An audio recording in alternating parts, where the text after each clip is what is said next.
அதே மாதிரி வெள்ளிக்கிழமை வெள்ளி ஹோரையில் குடும்பத்தோடு ஒன்றா இருக்கிறதோ இல்லை குடும்பத்தோடு நீங்கள் கோவில்கள் போயிட்டு வர்றதோ குடும்பத்தில் இருக்க பிரச்சனைகள் எல்லாத்தையும் கம்மி பண்ணும்.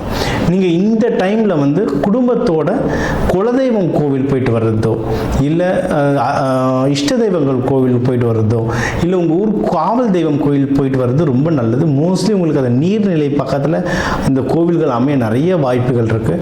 அங்கே போயிட்டு குடும்பத்தோடு போயிட்டு நீங்கள் பொங்கல் வச்சு அங்கே வரவங்களுக்கு அன்னதானம். நீங்கள் வந்து வீட்டில் 2 பேர் வரலை அப்படின்னு சொல்லி அவங்களுக்கு பிரசாதம் எடுத்து வந்துட்டு இருக்காதீங்க.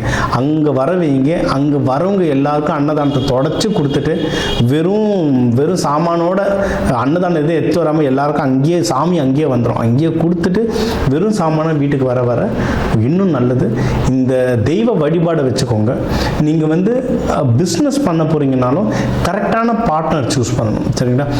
இப்போ வந்து ஒரு ஜாதகம் எடுத்தால் அதில் வந்து நம்மளுடைய துணைவியார் இல்லை துணைவன் இல்லை அப்பா அம்மா இவங்க பேருக்கான அதாவது இப்போ ஒரு பேருக்கு இப்போ ராஜராகவன் அப்படின்னு ஒரு பேர்னா ஜாதகத்தில் ராஜராகவன் எழுதியிருக்காது. ஆனால் இப்போ ராஜானா வியாழனுடைய கிரகம். இப்போ தந்தை பேர் ராஜராகவன்னா தந்தைக்கான வீட்டில் பார்த்தா அந்த வியாழன் கிரகம் இருக்கும். அந்த மாதிரிலாம் மேட்ச் ஆகும். அதே மாதிரி நீங்கள் ஒரு பிஸ்னஸ் பண்ண போகிறீங்கன்னா அந்த பிஸ்னஸ் பண்ணுற பார்ட்னரோட நேம் உங்களுடைய தனஸ்தானத்துலேயோ உங்கள் வியாபார ஸ்தானத்துலேயோ வருதான்னு பாருங்கள். அதை பார்த்து அதுக்கு ஏற்ற மாதிரி செலக்ட் பண்ணிங்கன்னா வியாபாரம் ஒன்றும் நல்லா கை கொடுக்கும்.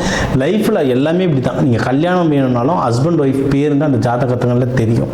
ஸோ அந்த மாதிரி நீங்கள் பார்த்து நீங்கள் வந்து கல்யாணத்துக்கோ வியாபாரத்துக்கோ செலக்ட் பண்ணிங்கன்னா வாழ்க்கை ரொம்ப நல்லாயிருக்கும். இந்த தை மாதம் உங்கள் எல்லாருக்குமே நல்ல மாதமாக அமைய வாழ்க வளமுடன்.